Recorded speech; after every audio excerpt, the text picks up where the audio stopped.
Welcome to the Slop Farm. Enjoy the video. You start by opening the SSO portal and locating the photo upload section. This is where you will attach a compliant image. Make sure you sign in with your SSO ID and verify the displayed name because mismatches cause rejection. Next, position yourself against a plain background and use diffuse daylight to avoid shadows. Use a phone camera at eye level, hold it steady, and frame head and shoulders. Once done, preview the shot on screen to confirm framing and clarity before moving to the next step. Now you take the picture with intent. Center your head and shoulders and hold a neutral expression so the ID algorithm can match features reliably. Once captured, import the image into a simple editor to crop to the SSO required dimensions.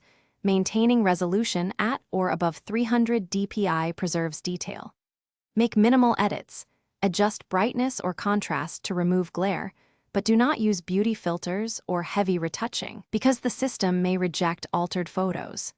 After editing, save as. Finally, you upload the saved image through the SSO photo upload interface and confirm the file type and size meet the portal's limits.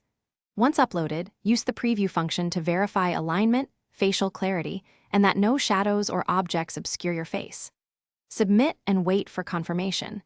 The system typically processes within minutes.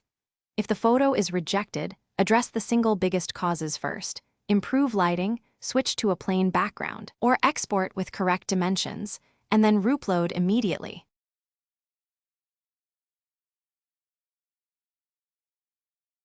Thanks for watching. Consider subscribing if we helped you today.